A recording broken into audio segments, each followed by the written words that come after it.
এবং তাদের যে দাবি ছিল বা অভিযোগ ছিল বিদ্যুৎ বা অন্যান্য ক্ষেত্রে যে জল, পানীয় জল তার অভাব, সরকার ক্ষমতায় আসার পর সেইগুলো বলেছিল যে কোনোভাবে স্বাভাবিকভাবে সাধারণ মানুষ যেন সেগুলো সিকিউরিটি পায়। যদিও সেক্ষেত্রে এই মাদাগাস্কার যেটা দ্বীপরাষ্ট্র, সেইখানে কোনোভাবেই সরকারের কোনো ভূমিকা ছিল না বা সরকার কোনোভাবে সেটাকে সফল করে উঠতে পারেনি, এবং সেই জন্য সাধারণ মানুষ বা অন্যান্য ক্ষেত্রে জেনজি তারা পথে নেমে পড়ে, হ্যাশট্যাগ নেমে যায়। এবং এরপর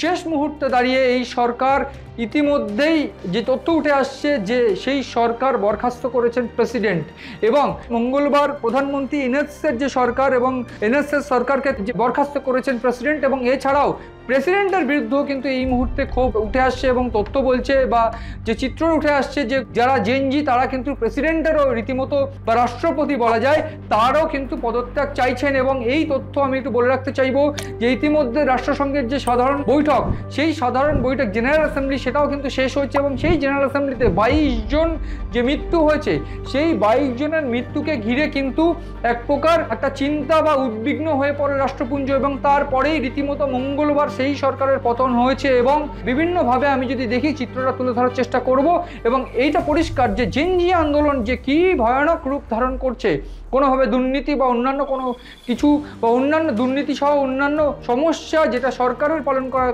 কর্তব্য সেটা যদি না হয়, সেক্ষেত্রে জেনজি যে বিক্ষোভ বা এই যে ট্রেন্ড সেটা কিন্তু ভয়ানক হয়ে যেতে পারে যখন তখন যে কোনো দেশে। ফলে এই বিষয়টা একটা মাথায় রাখতে হবে যে এই দুর্নীতি থেকে বেরিয়ে আসতে হবে, এবং এই দুর্নীতি থেকে বেরিয়ে আসলে এই জেনজি আন্দোলন তাহলে রোখা সম্ভব বা বন্ধ হওয়া সম্ভব। নচেত এই জেনজি আন্দোলন কিন্তু একটা ভয়ানক আকার নিতে পারে গোটা বিশ্বে। এবং আমি তথ্য দিয়ে বলছি যে বিভিন্ন ক্ষেত্রে শ্রীলঙ্কা,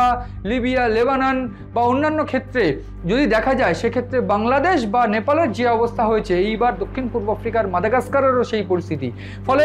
প্রেসিডেন্ট 3 দিনের মধ্যে সরকার ঘোষণা করার কথা বলেছে, যদিও এখন